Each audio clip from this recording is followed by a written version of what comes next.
We've spent today out and about looking at diverse cover crops.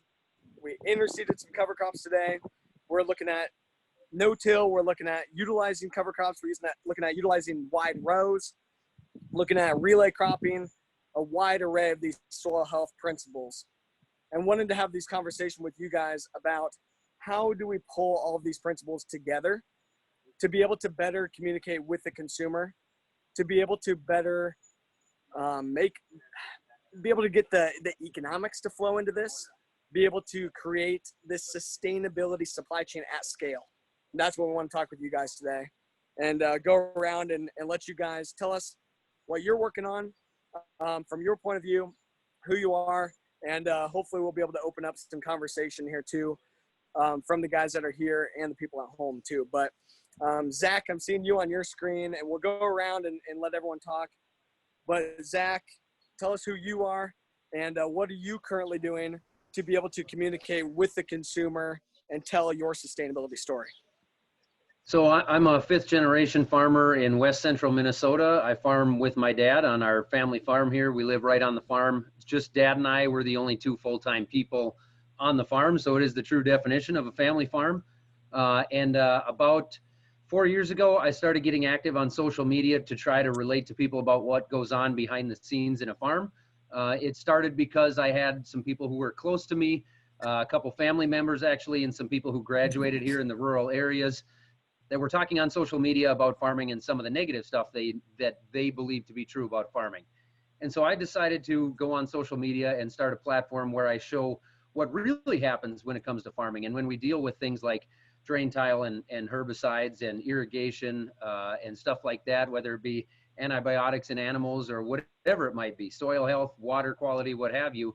I wanted to talk to people about what's really going on the farm and show them, yes, we use those things. Those are management practices that we use and tools that we have available to us, and that we actually understand what we're doing when it comes to those systems and when we make the decisions to use those things. And my platform has kind of snowballed in one thing has led to another, and I am now a co-host on the Fieldwork podcast with Mitchell.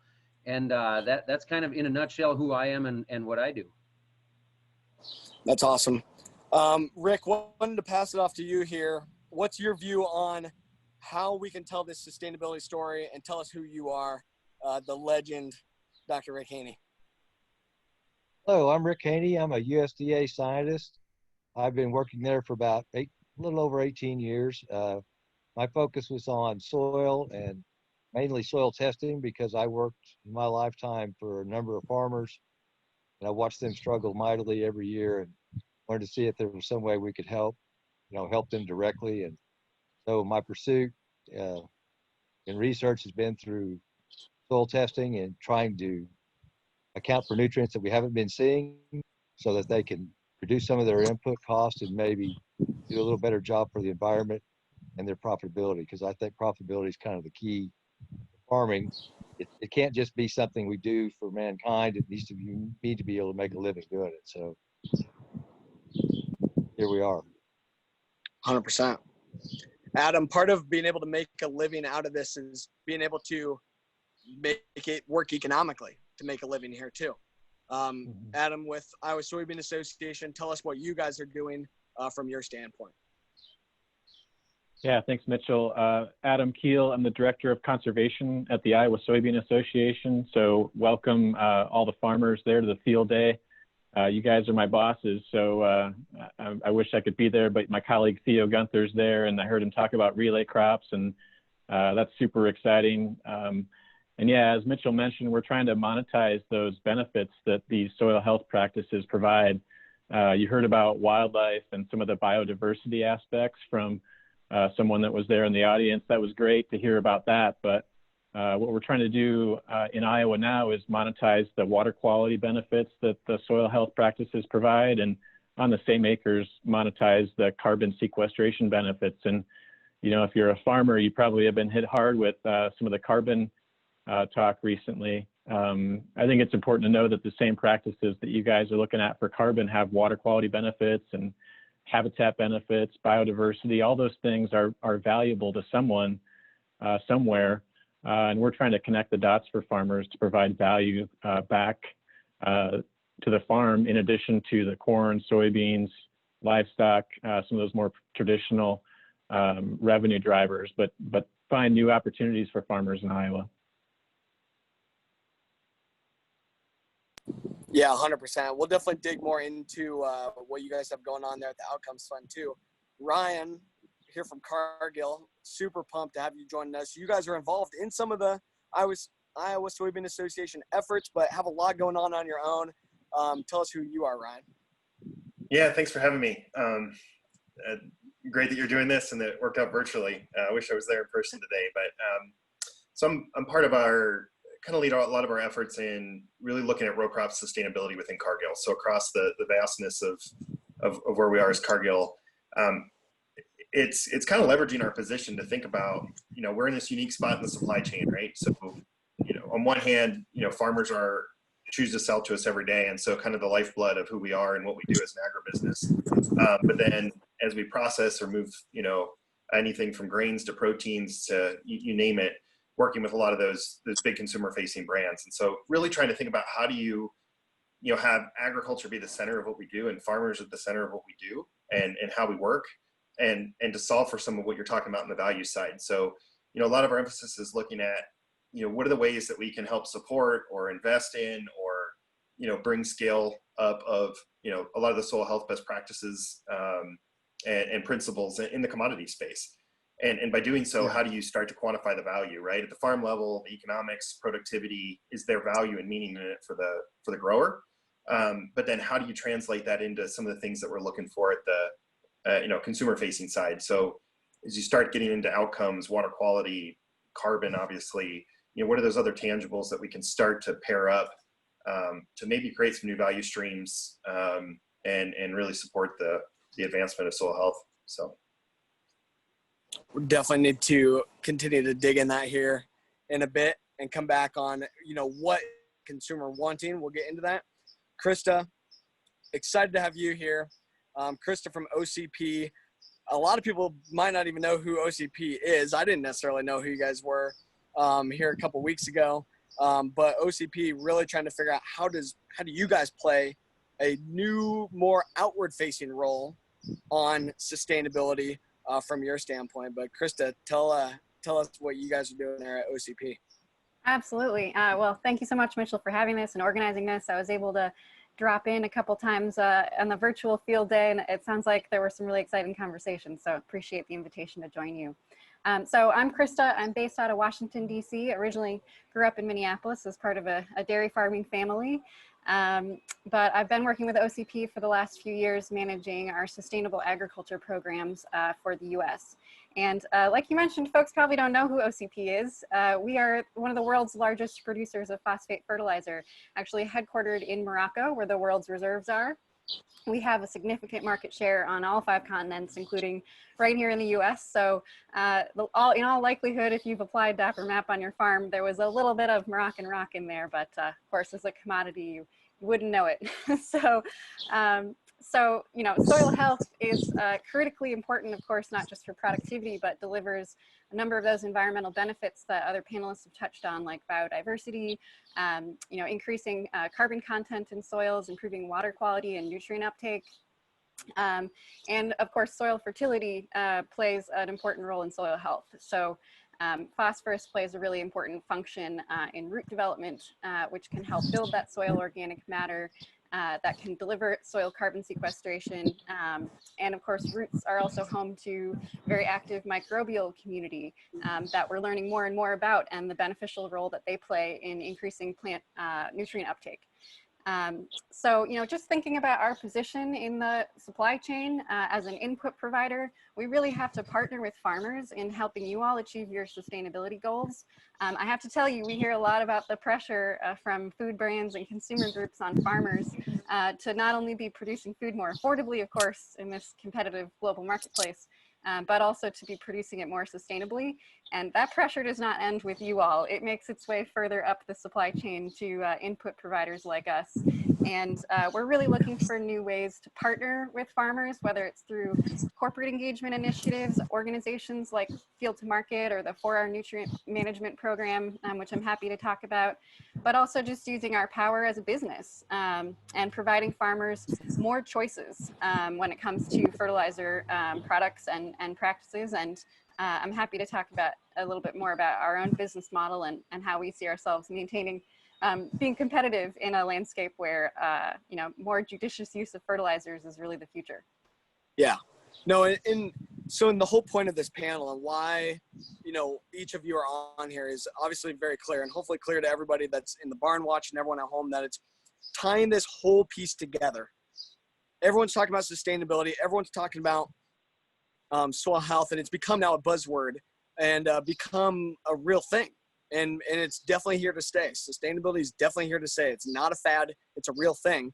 And what I wanted to have on this panel is pulling us all together here in this whole chain from farm through to the consumer on being able to make sure that we can create something here of lasting value, because it takes real dollars to be able to do these things. And I think there can be dollars in this if we can package that and do that correctly. So maybe kind of work this backwards here. Ryan, you know, through Cargill and with the consumers that you guys are working with and the consumer facing companies you guys are working with, what's the future here of how do we tell that story? What is the data pieces that we need to be collecting coming from the farm? What is the consumer asking about? Yeah, it's great. You know, the message to the consumer itself is hard, right? I think we all know that.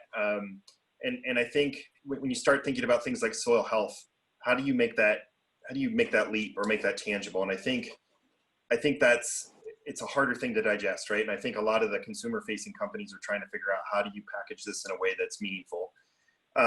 But what I see happening, right, or I think something that's really important is a shift, right? So where we're moving from where, you know, I think from the last 8 to 10 years, from about 2012 through today, you know, you saw a lot of the big brands that were working on, you know, claims like 100% of our ag inputs are going to be sustainable by 2020. Well, it's 2020, right? And a lot of that was around, I think, bringing more transparency to the supply chain.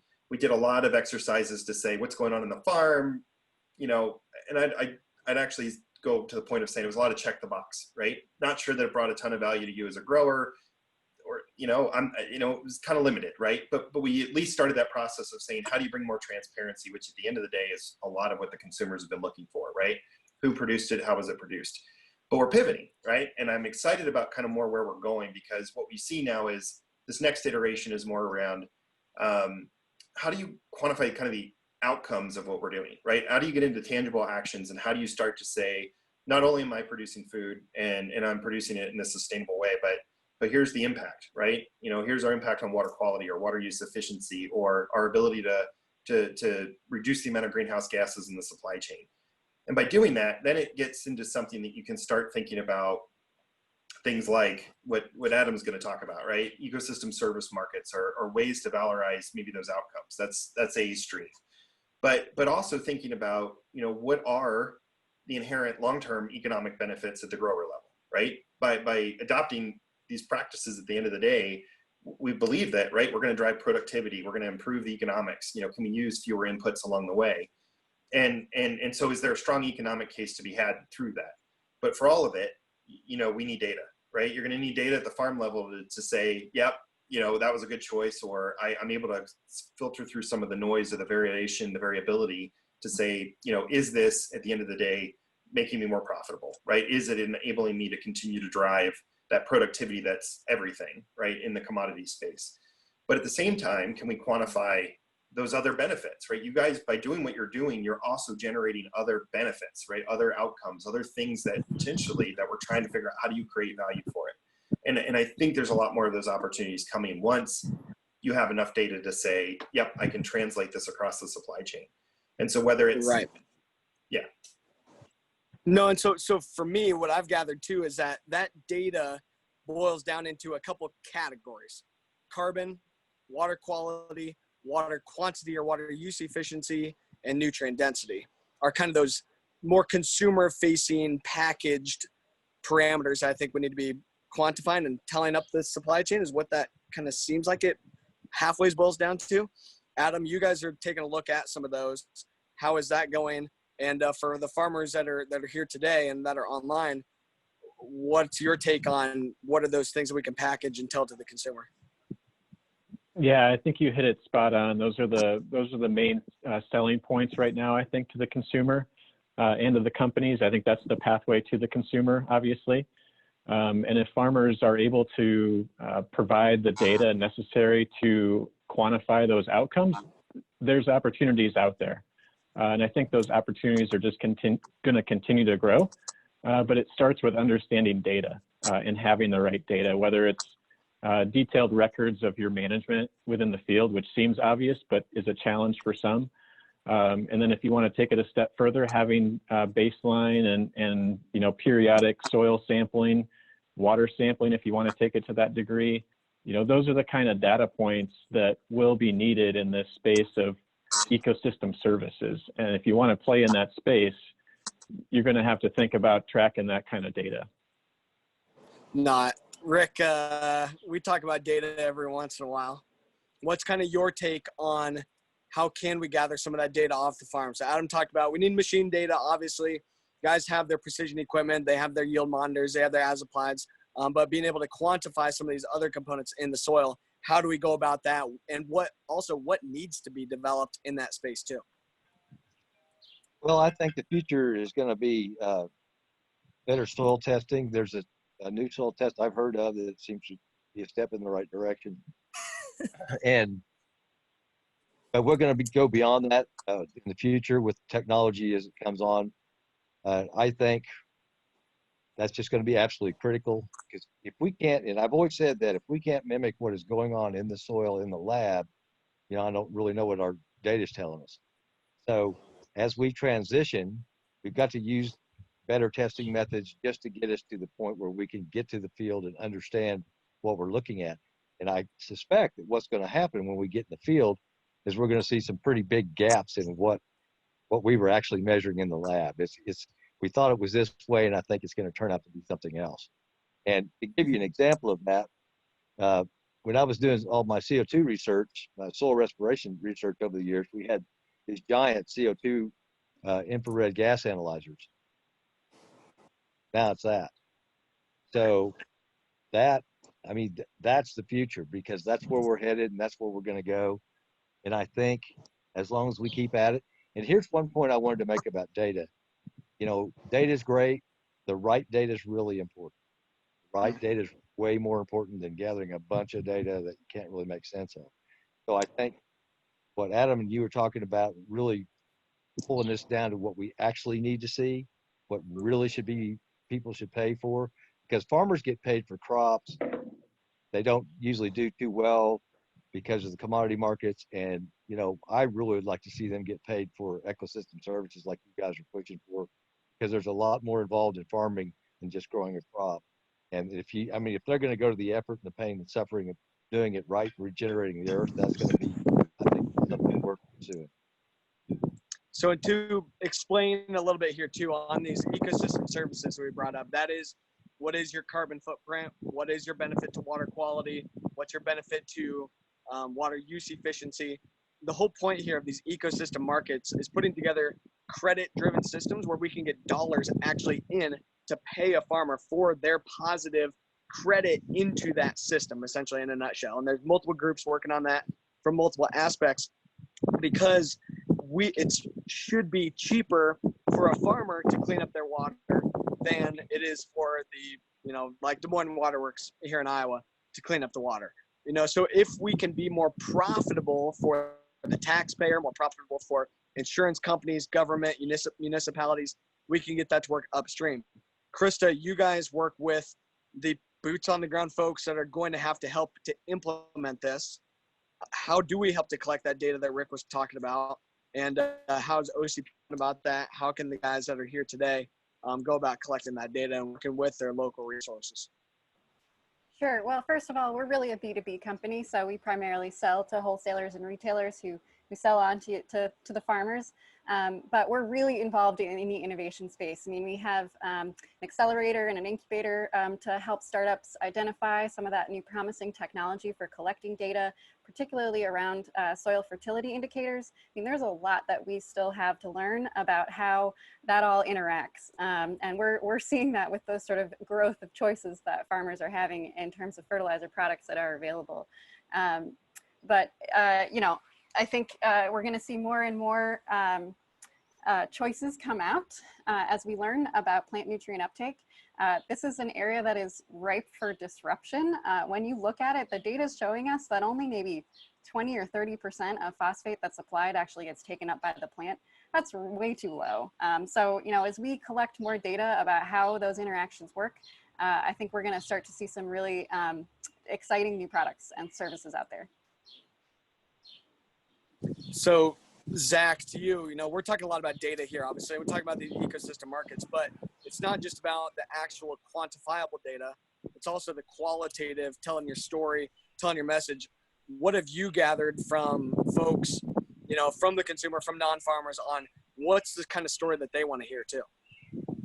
I think they just want to hear honest stories about what's going on the farm, whether you know, whether that's success stories or failures or whatever it might be. I think they want to hear the true story about what's really happening on the farm. And there's a lot of people out there who are paying attention to that.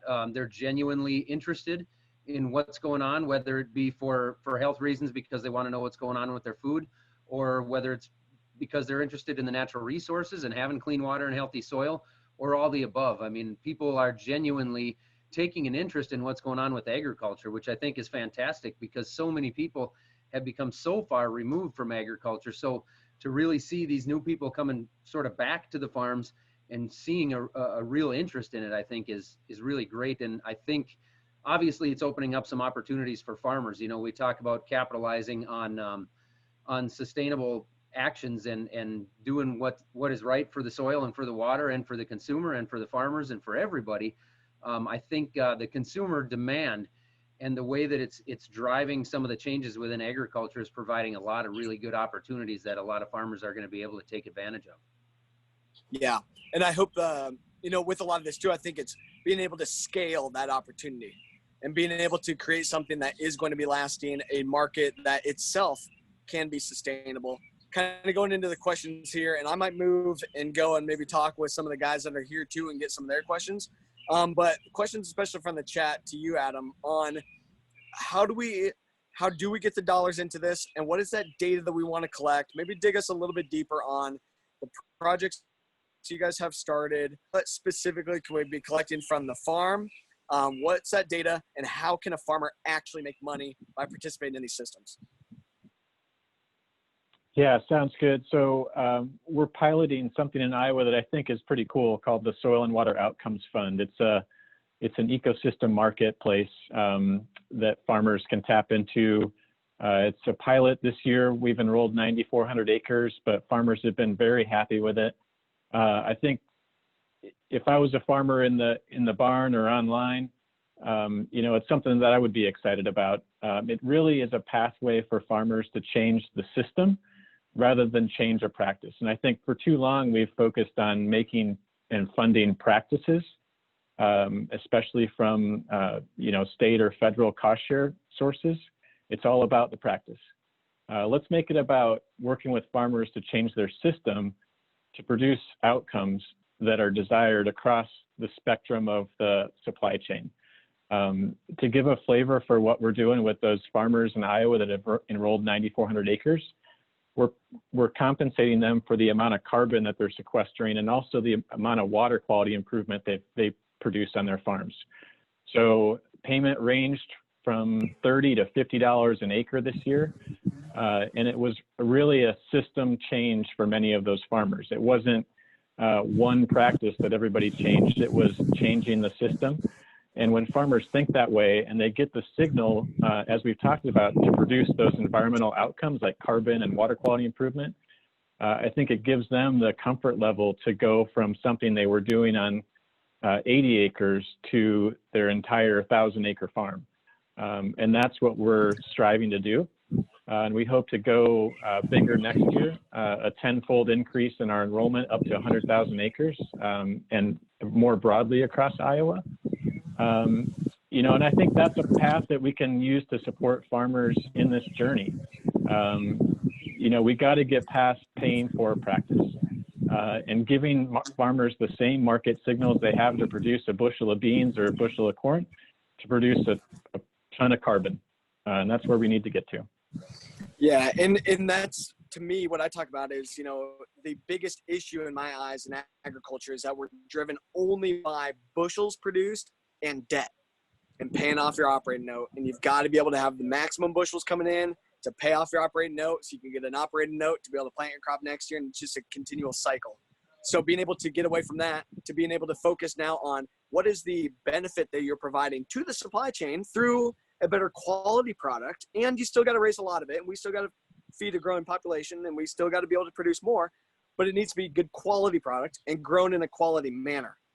Ryan, through Cargill, obviously you guys have a big part in Adam's project and the Outcomes Fund, but how do you guys think about the dollars behind all this? Because this has to make dollars for you guys too, and that's good. I think there can be a lot of opportunity for the whole supply chain to share in value that can be added in here. Obviously, there's not a lot of value that can be shared with $3.20 corn. But if we can open up alternative revenue sources, as we can get the consumer more involved, there can be some more dollars to flow. How can you guys be profitable and we can be profitable in this system? Yeah, sure. You know, so I think a few thoughts. One is there's kind of the value creation, and then there's also the risk of some of the changes that you're talking about, right? So to Adam's point about changing the system, we know it's a long-term investment, right? This isn't just, I'm going to do this today and I'm going to see these immediate benefits tomorrow, right? We know that when you guys are investing in kind of system change or multiple, you know, practice adoption or different things like that, that, you know, it may be 3, 4, 5 years before you really start to realize the full benefit of it. And so versus the commodity system where we're operating on this crop cycle, right? Or food companies that are, or publicly traded companies that are on this budget cycle, this quarter, this year.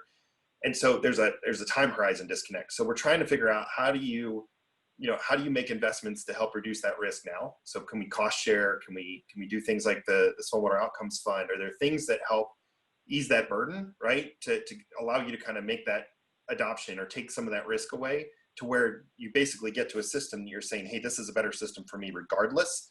And if we can generate some additional value, you know, it's just that. And so I think it's kind of short term. How do you help mitigate some of the risk? And I think we're doing a lot of that in partnership or on our own to say, help with that on the front end. But then how do we really stand up and create some of these market opportunities that can create value long term? And whether that's within a supply chain, so where you have companies that a lot of them, your big brands, your big names like a McDonald's or a PepsiCo or Unilever, have kind of commitments that they're going to look and say, how do I reduce the emissions in my supply chain? And so, you know, I think programs like this enable that.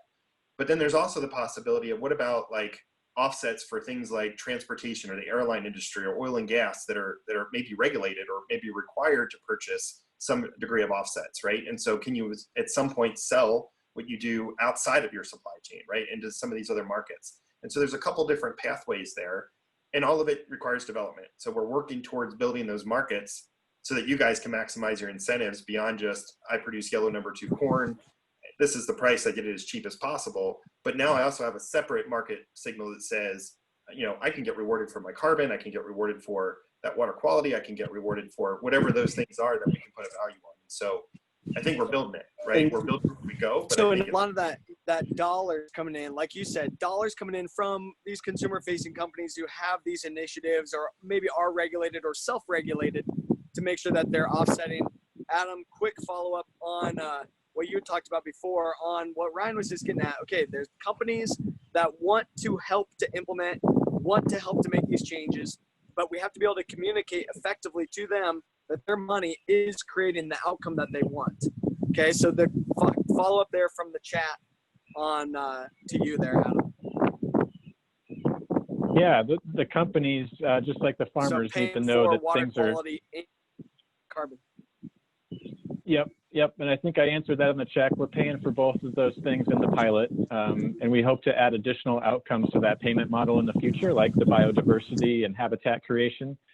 And to kind of go a little further, you know, companies like Cargill and others in the supply chain need to have comfort that what they're buying is real. So, you know, we're modeling everything. We're sampling a percentage of the fields that are enrolled to kind of add additional credibility to the work that the farmers are doing. So there's multiple levels of testing and modeling that are occurring. So Rick, as these farmers are getting into these systems and able to create some of these outcomes and open up more of their profitability, more opportunity, how do they get started? I think that's a big issue. And so now we've got these markets that can get them some dollars. There's cost share opportunity, but they need some logistics help as well. As you have a farmer that's trying to implement these things or trying to go further, what do you tell them? Well, of course, you know, nice lead in. One of the first things that we're going to get them to do is try to start sampling their soil. I was shocked to find out how many farmers don't soil sample at all. And one of the things we always suggest is if you pull a sample and deposit it in the field, pull one from your fence row. And they're like, well, why would I want to do that? I'm not growing crops there. Well, because you're not farming your fence row. So if you want to measure where you're at, everything in context, that gives you an idea. And that's really been highly effective. Then I also say, you know, if you need some phosphate, a little Moroccan rock will do it for you. Krista, see that? That's marketing, right? You can Moroccan rock like that. Soil testing, here we go. Yeah, I do that. We're working on some equations that are going to, once you get a soil test using our test, we're working on something that's going to give you a soil health nutrient density index number, because we always thought that if we're going to have nutrient dense food, you're probably going to have nutrient dense soil to start with. So we really encourage folks to get started soil testing, getting a look at where they're at and what could possibly be done to help them move forward.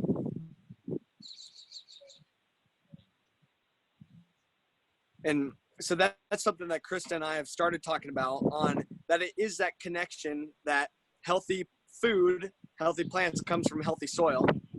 And so Krista, how in a balanced fertility program can be a key part of that, and balancing out your management systems and making sure that they are all fine-tuned. So how do we help to be able to quantify that, be able to tie this together? That's not just about maximum fertilizer to get maximum yield, but balancing that system, working with nature to produce a good quality product at the end of the day. Absolutely. I mean, you're right on. A lot of the research these days is starting to make that pivot towards better understanding the role and the interactions between healthy soils and healthy people. Because, you know, we're seeing more and more that there is that connection, that whether it's through producing, you know, higher protein content crops that are better quality, or getting more micronutrients like iron and zinc being taken up by the crop. I mean, those are essential elements for human cognitive development. So there's absolutely that link too. I think we're still in early days. We're still understanding really the science. There's a lot of research being done both in the labs and in the fields to understand that link, and we need more data there, absolutely. But, you know, we also have to be thinking from the get-go about the economics. Are folks measuring something like nutrient density in crops, and how can we align incentives so that farmers are not just trying to increase yields, like you say, but really trying to promote a diverse and nutritious diet? So Zach, as you're hearing a lot of this, bring it back to us. Obviously, you and I have these conversations all the time on, now, how do we tweak it as a farmer to implement? We're talking about being able to get these ecosystem markets to work, being able to get nutrient density to work. Obviously, there's still a lot of work to go. From this whole panel so far has been, we need some data. We need to be able to implement. We've got some things that are in the works. But on the farmer level, what's it going to take to be able to move the needle there from what you're, you know, from your viewpoint, Zach? Well, we talk all the time about how, you know, the economics of it have to come into play, because farming is a business. I mean, we can't farm for free. Rick hit on that earlier. I mean, we have to be able to farm next year and 10 years from now. So there has to be an economic standpoint to it. So we have to figure it out economically. But on top of that, you know, I always like to stress how farming is also an art. and there's a lot of logistics involved. And I don't farm 1 acre at a time. You know, we're trying to cover as much ground as we can. As I mentioned earlier, it's just my father and I trying to cover 3,000 acres, and we have the equipment to do it, but we've made that investment into that equipment so that we can try to minimize our labor force. And Dad and I like being just the two of us. And it does make it a little bit difficult when you throw a wrench into the system. It can completely disrupt, you know, the full system, the 3,000 acres, if you're just trying to do 50 acres or 100 acres differently. And so yes, there's an economic standpoint to it that needs to be looked at, whether it's machinery or the investment into different seeds or soil testing or trying to figure out how to collect the data in some way. There is economics behind it, but also how do we make sure that logistically it works at the field level for the farmer, because it has to be simple to implement. And you know, I think it's great that all these companies are coming along and saying, hey, the consumers want this and we want this, and let's figure this out and let's look at the data and let's move forward with this. But yet at the farm level, it has to be able to work when your boots are actually on the ground. So yeah, and I totally agree. I think it's okay. Now here's a lot of economic opportunity that is out there, and maybe I can get some economics now, some economics long term, but there's a logistic risk to all this. And we're gonna run out of time here. Obviously, we could dig into this for forever, but kind of the last question, and then we will be able to carry on this, you know, conversation later. We have our after party here in an hour. Definitely invite all you guys back. Invite everybody here, you know, to tune into that. And hopefully we'll get some of our logistics on my side figured out, and we can better talk to everybody that's here. But last thing is, like, what is the next, like, first thing that you, in your eyes, really needs to happen to make your initiatives work better? What needs to happen next? Zach, go ahead. You know, in our part of the world, there's very, very little minimum tillage. We are all conventional till, pretty much, 99%. We just don't see many farmers around here having good luck with reduced tillage. And I think hopefully cover crops can be a big part of that. The other problem we have is trying to figure out when to get those cover crops established. It's something that we've experimented with a little bit on our farm and not seen success with. So we are going to try some different stuff. Hopefully this year, actually, hopefully the end of the week, we're going to look at getting some stuff interseeded into some of our corn and see how that works. You know, Mitchell and I have talked a little bit back and forth about what he thinks and what has worked and what hasn't. I think step one for me is figuring out how to do less tillage, and hopefully the cover crops can maybe be a part of that. But we're kind of on an island here when it comes to that. There just isn't a lot of progressiveness or a lot of thinking that way in my part of the world. And that's not to put the other farmers down by any means. You know, Dad and all the neighbors have tried no-till in the past and been burned by it pretty badly. So I have to respect that the generations before me have tried it. Hopefully we have a little bit more data now. And if we don't, then I guess maybe I'll just have to learn my lesson the hard way as well. Well, and as you point out, you know, we're able to communicate directly together and have those conversations, and through social media, through the events like we're having today, the resources are out there to at least help to minimize that risk and not completely lose the farm because you're trying to do something new. And you can also check it all out on Fieldwork, of course. Check out our podcast. You can hang out with me and Zach all the time. Rick, in your eyes, what needs to happen here? What's the next step for you, Rick? Well, I want to touch on something Zach said, and many years ago, we were at a meeting, and I was speaking, and a guy asked this question about no-till versus conventional till, and I said I would rather see farmers conventional till with cover crops than no-till without them. And Ray Archuleta almost died at that moment when he sucked all the air out of the. But I mean that. We've been doing that at our research farm for 10 years now, and as long as you get the soil covered, you know, tillage, you'll get there with tillage eventually. But the covers are the key, not tillage. And I think that's important.